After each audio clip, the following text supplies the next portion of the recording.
Bismillahirrahmanirrahim. Tolak bala dengan taubat dan istighfar.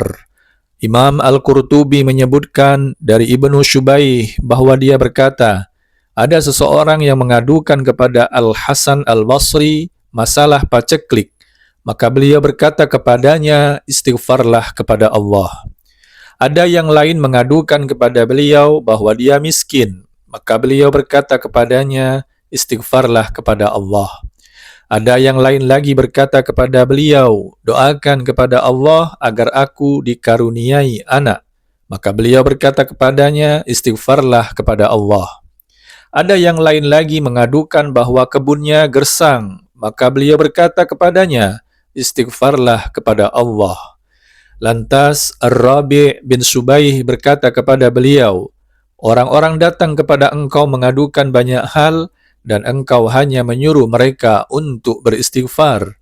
Maka beliau berkata, aku tidak menjawab dari diriku sendiri. Sesungguhnya Allah Azza wa Jalla berfirman di dalam surah Nuh, فَقُلْتُ اسْتَغْفِرُوا رَبَّكُمْ إِنَّهُ كَانَ غَفَّارًا يُرْسِلِ السَّمَاءَ عَلَيْكُمْ مِدْرَارًا وَيُمْدِدْكُمْ بِأَمْوَالٍ وَبَنِينَ وَيَجْعَلْ لَكُمْ جَنَّاتٍ وَيَجْعَلْ لَكُمْ أَنْهَارًا. Maka aku berkata kepada mereka, mohonlah ampunan kepada Tuhanmu. Sungguh dia maha pengampun.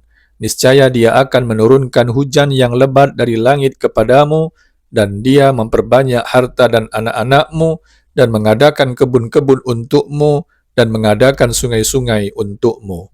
Ikhwatal iman, dengan istighfar dan taubat kepada Allah, kita akan mendapatkan berbagai kenikmatan, kemudahan, kelapangan rezeki, dan keselamatan di dunia dan akhirat.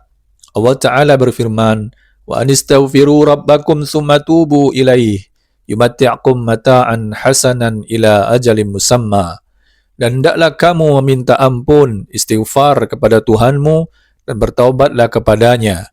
Jika kamu mengerjakan yang demikian, niscaya dia akan memberi kenikmatan yang baik terus-menerus kepadamu, sampai kepada waktu yang telah ditentukan. Quran Surah Hud ayat 3. Syekh Muhammad Amin Asy-Syinkiti berkata menafsirkan ayat ini, tampaknya yang dimaksud dengan kenikmatan yang baik adalah rezeki yang melimpah, kehidupan yang lapang, dan keselamatan di dunia. Yang dimaksud dengan waktu yang ditentukan adalah kematian. Dan ketahuilah, ikhwatal iman, bahwa munculnya musibah atau bala yang menimpa diri kita boleh jadi disebabkan oleh dosa dan maksiat yang kita perbuat. Ali bin Abi Thalib radhiyallahu anhu berkata, "Ma nazala bala'un illa bidzambin wa la rufi'a illa bitaubatin." Tidaklah sebuah bencana menimpa kecuali disebabkan karena dosa, dan bencana tersebut tidak akan dihilangkan kecuali dengan taubat. Allah Subhanahu wa taala berfirman, وَمَا أَصَابَكُم مِّن مُّصِيبَةٍ فَبِمَا كَسَبَتْ أَيْدِيكُمْ وَيَعْفُو عَن كَثِيرٍ. Dan apa saja musibah yang menimpa kamu, maka adalah disebabkan oleh perbuatan tanganmu sendiri, dan Allah memaafkan sebagian besar dari kesalahan-kesalahanmu. Al-Quran Surah Asy-Syura ayat 30. Hal ini perlu disadari oleh setiap kita, agar tidak mencari kambing hitam atas apa yang menimpa kita di dunia ini.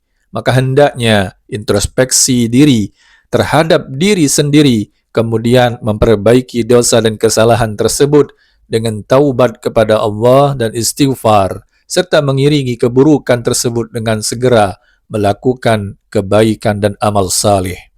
Terakhir, Al-Imam Al-Hasan Al-Basri berkata, "Aksiru minal istighfar fi buyutikum, wa ala mawaidikum, wa fi turukikum, wa fi aswaqikum, wa fi majalisikum aynama kuntum, fa innakum ma tadruna mata tanzilul maghfirah." Perbanyaklah istighfar di rumah-rumah, meja-meja makan, jalan-jalan, pasar-pasar, dan majelis-majelis kalian dimanapun kalian berada, karena kalian tidak tahu kapan turunnya pengampunan Allah Subhanahu wa ta'ala. Allahu a'lam. Barakallahu fikum. Walhamdulillahi rabbil alamin.